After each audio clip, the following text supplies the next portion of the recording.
আমি সেই চ্যাপেলের সামনে মাটিতে একেবারে সোজা বসেছিলাম। আর জানো, সেখানে একটা সিঁড়ি আছে যেটা ফুটপাথে উঠে যায় এবং মূল ফুটপাথে চলে যায়। যাই হোক, আমি নিচে বসেছিলাম, এই কলমটা নিয়ে কাজ করছিলাম। আসলে আমি এটাকে আনপ্লাগ করতেও বিরক্ত হইনি।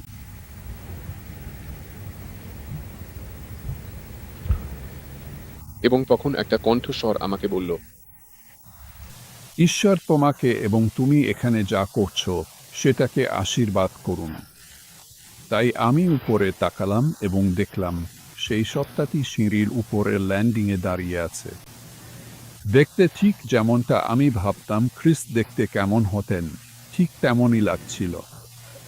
আর উনার পরনে যে পোশাক ছিল সেটা আজকের মুসলিমদের পোশাকের মতো একেবারে ছিল না, কিন্তু যেসব পোশাক আমি দেখেছি তার মধ্যে ওটার সাথেই সবচেয়ে বেশি মিল ছিল।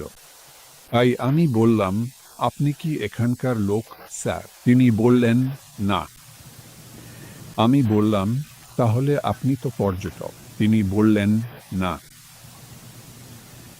আমি ভাবলাম, আচ্ছা, উনি তো স্পষ্টতই আমার সাথে কথা বলতে চান না। আর কিছু বুঝতে পারছিলাম না। তারপর তিনি বললেন, আমি দক্ষিণ আফ্রিকা থেকে নিউ জেরুজালেমের পথে যাচ্ছি। এটা তো অনেক সম্ভাবনাকেই এক ঝটকায় বাদ দিয়ে দিল। সঙ্গে সঙ্গে এটা প্রমাণ করল উনি স্বর্গীয় সত্তা। আমি চুপচাপ বসে রইলাম, কিছু বললাম না। আর উনি আমার দিকে তাকিয়ে রইলেন, শুধু তাকিয়েই রইলেন। তিনি বললেন, ঈশ্বর আপনাকে আশীর্বাদ করুন।